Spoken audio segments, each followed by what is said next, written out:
हरि ओम सभी मित्रों को गुप्त नवरात्रि की आप सभी को हार्दिक शुभकामनाएं व बहुत बहुत बधाई हो जी। जगत जननी आदि शक्ति माँ दुर्गा जी को कोटि कोटि नमन। भगवती माँ दुर्गा जी का आशीर्वाद सदैव सपरिवार आप सभी के जीवन में बना रहे। आप सभी को ज्ञात ही होगा कि सनातन धर्म में गुप्त नवरात्रि का विशेष महत्व होता है। ये गुप्त नवरात्रि भगवती माँ दुर्गा जी की 10 महाविद्याओं को समर्पित है। तांत्रिक परंपरा से जुड़े साधकों को इस गुप्त नवरात्रि में एकांत में जाकर और विधि पूर्वक भगवती माँ दुर्गा जी की 10 महाविद्याओं की उपासना करने का विशेष महत्व है। ये गुप्त नवरात्रि हर वर्ष माघ मास के शुक्ला पक्ष की प्रतिपदा तिथि से शुरू होकर नवमी तिथि तक रहती है। इन 9 दिनों में भगवती माँ दुर्गा जी की 10 महाविद्याओं काली, तारा, त्रिपुर सुंदरी, भुवनेश्वरी, भैरवी, छिन्नमस्ता, धूमावती, बगुलामुखी, मतंगी और कमला जी की पूजा अर्चना की जाती है। इन 10 महाविद्याओं की पूजा अर्चना करने से सभी बाधाएं, ग्रह दोष और आर्थिक संकट दूर होते हैं और साधकों को धर्म, कर्म, काम और मोक्ष की प्राप्ति होती है।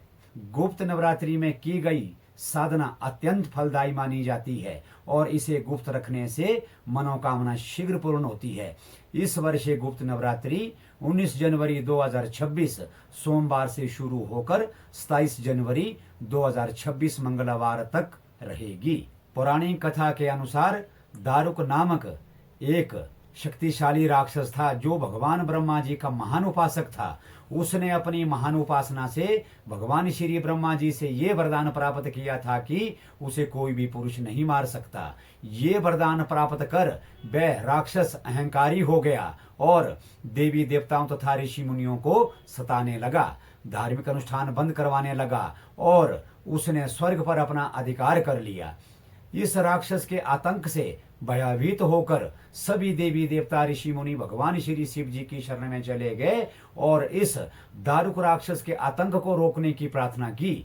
ये सब देखकर भगवान श्री शिव ने जगत कल्याण के लिए भगवती माँ पार्वती से प्रार्थना की, जिसके उपरांत माँ पार्वती के अंश से भगवान श्री शिव के तीसरे नेत्र से माँ काली का जन्म हुआ। तदोपरांत माँ काली ने अपने प्रचंड रूप से दारुक राक्षस का वध कर दिया।